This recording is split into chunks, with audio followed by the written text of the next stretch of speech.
Yes, at gustong-gusto to ni Mama.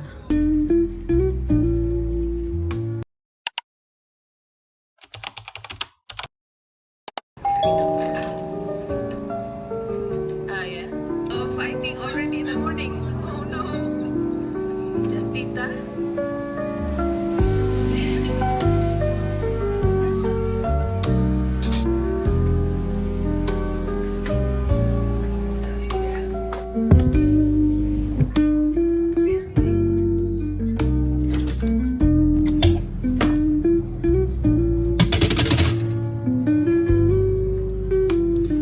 We need to fold this. Everything. Ang dami niyang damit. Ngayon guys, nakakaano na ako. Pang-anim na box ko na to. Papakita ko sa inyo later. Sa lagay na to, nagtapon pa siya ha. Nagtapon pa siya ng mga gamit. Kung napanood nyo yung vlog ko regarding dun sa mga pinamigay niya mga pre-love clothes, konti pa lang yun. Dahil ang dami niyang dinonate. Ngayon, ang dami niya pa rin.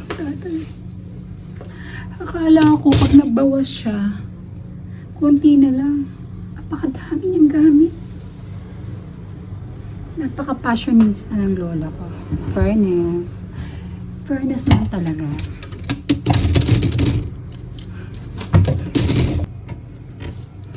Yung dami niyang damit, yung iba may mga tagpa, hindi niya pa nasusuot.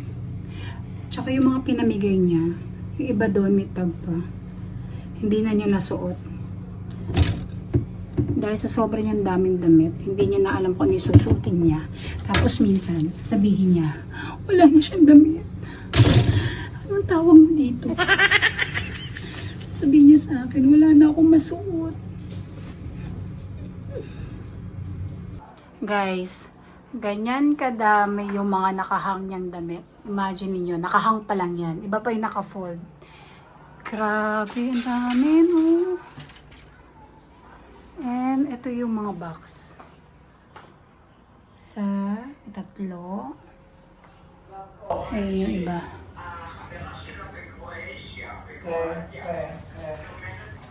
Hi guys, today magbabalot naman ako ng mga babasaging plates, baso. So, inuunti-unti ko lang para hindi mahihirap sa akin kung isang biglaan.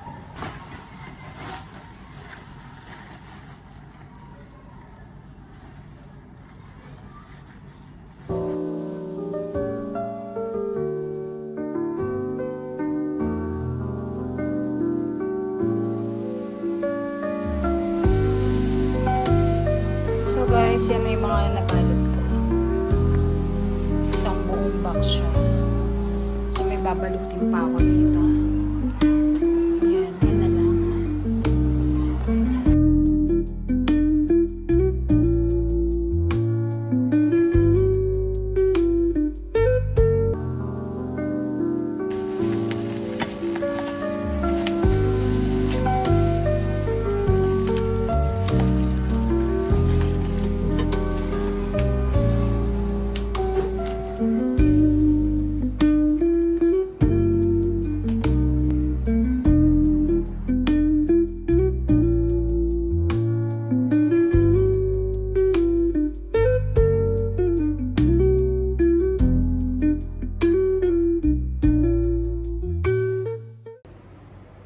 Hi guys! Happy Thursday! Today is Thursday. Hindi busy-busy na naman yung lola mo. Pero anyway, tapos na ako mag-sponge. Ginawa ko na yung kanina. Kasi hindi naman ako masyado nag-sponge ng bonggang-bongga. Kasi next week, lilipat na kami. So, medyo makalat dahil yung mga boxes. So, hindi ko masyadong malinis yung mga gilid-gilid kasi mababasa yung box. So, ano lang, linis na hindi malinis. Gets nyo?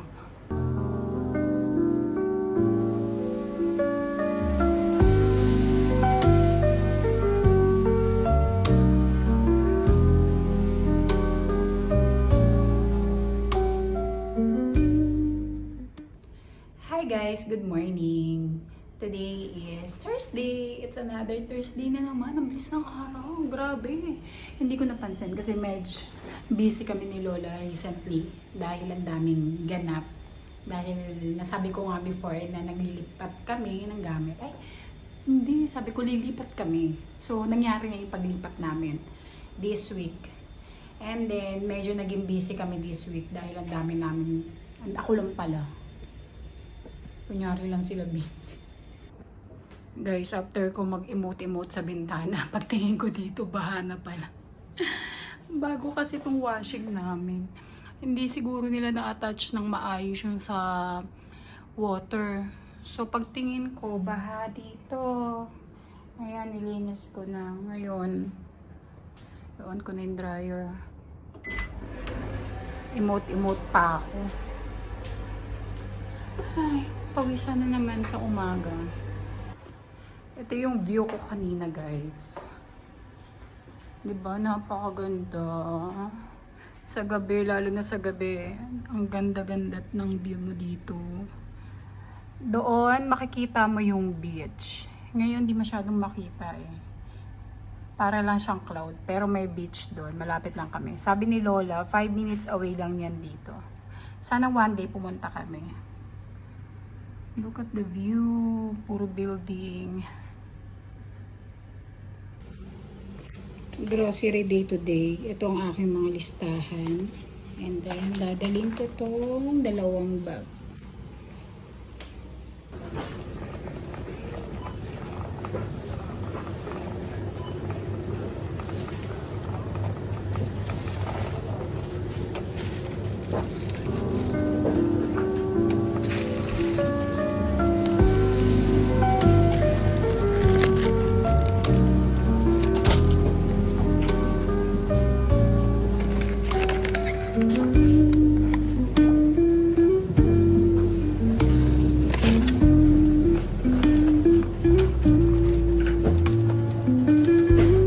Надя, ты ешь или как угодно, Надя?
Hi guys, ito na yung mga napamili namin ni Lola. So, may mga bisita na naman siya for today. Pumili siya ng juice para sa mga apo niya. Haul, grocery haul. Ice cream, lagay din natin sa freezer. Then, kumuha ako ng cheese kasi gusto kong gumawa ng salad na may cheese. Kumain kami sa restaurant noon and nasarapan ako. And then, maraming yogurt. Dahil dalawa kami ni Lola kumakain nito. Yan. Ay, natapon pala to. And then, cherry tomatoes. Chocolate ni Lola. And kumuha rin ako dahil gusto ko to. Olive. Nagpadala ako nito sa Pilipinas at gustong gusto to ni Mama. Blueberry para sa kanyang almusal. Tomato sauce. Next bag, mga vegetable. Ay, ito. Favorite ko to. Lettuce. Milk.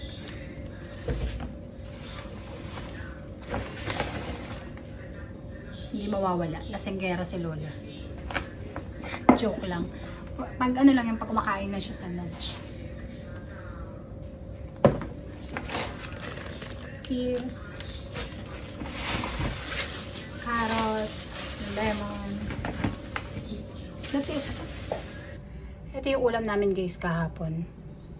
Kaya magluluto na lang ako ng pasta para Bolognese style yung food namin today. So yun lang, and then gagawa ako ng salad.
Yan ang lunch namin, guys. Ito yung kay Lola. Ito yung akin. Mas madami. And then, lalagyan ko siya nito. Oregano powder.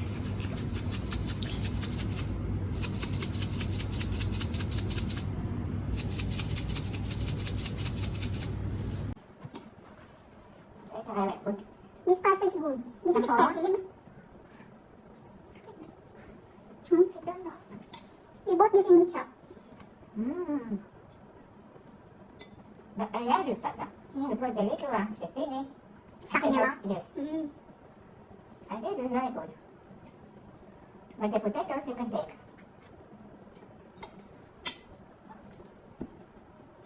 But there is a little pasta left. Yes. Yuppie. Very good. Jenny, Ah, yeah. today is Thursday. I know. It's good. At least. You said you want. You said. I want to be Thursday. Now it's Thursday. It's so fast. And tomorrow Friday. At least we finish. Yes. No, but the little things. No, the sushi will bring tomorrow. Also, kaya tell to Tali to check the washing. About the washing. And because there is no place for the water to go out. The water gets out in the floor. No, so we have to call it mechanic. The person who put bendings. Tapos na kami kumain. Sarap na sarap si Lola sa spaghetti. Ano lang yon, onion tsaka tomato sauce. So, natay ko lang.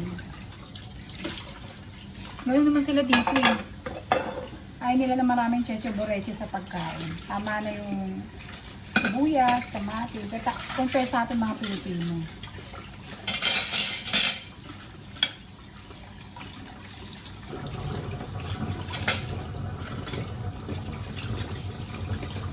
Dito wala kaming dishwasher. Kaya for the hugas ang person.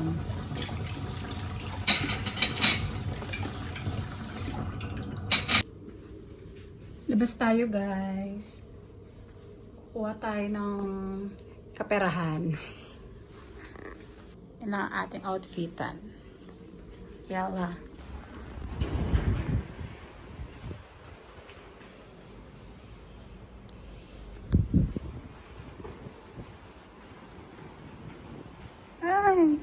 Ang init, nakalimutan ko magdala ng cup.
Hi guys, finally umalis na yung mga bisita ni Lola. Kala ko hindi pa sila aalis, Diyos mio Marimar.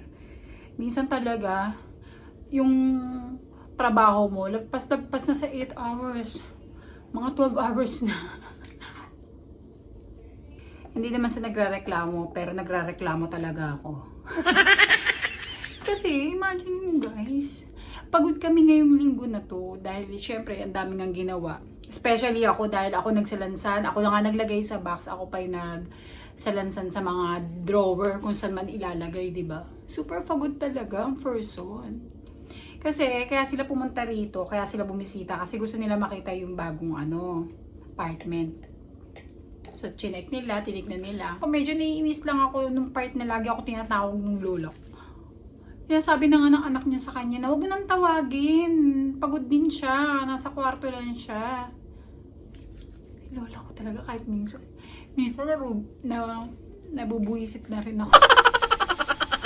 Kaya kayo guys, kung inspiring caregiver din kayo, I advise na magbaong kayo na sako-sakong pasensya. Dahil promise, mauubos yung baon nyo. Ay, life. Hindi talaga perfect, no? Nakakaloka. Minsan iniisip ko, gusto ko ng work-life balance. Gusto ko ng ganung... Kaya na pinili ko to eh. Luka-luka. Actually, mabait naman yung family ni Lola.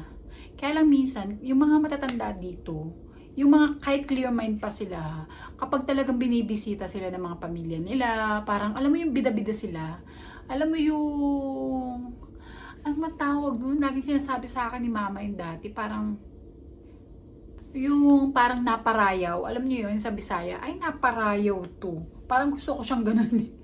Naparayaw to, yung parang bida-bida talaga siya sa mga apo niya, sa apo niya sa tuhod, tapos ganun sila kasi nga minsan nga lang din silang dalawin. Kaya naiintindihan ko naman siya sa part na yun. Kaya nabubisi talaga ako kasi nga, tawag siya ng tawag sa akin. Gusto niya pagsilbihan ko sila. Sila na nga nagsasabi na ayaw nila ng ganito, ayaw nila ng ganyan. Siya gusto niya lahat isusubo sa kanila. Yung hindi na sila gagalaw. Nakaupo na lang sila. Ikaw magsiserve ka na lang. Ganon. Nakakabwisit yung ganon. So yun lang guys. Matutulog na ang Disney Princess. Disney Princess yun. Kailangan na magpahinga dahil Disney Princess lang tayo. Hindi tayo superhero. So yun lang guys. Thank you for watching and see you on my next one.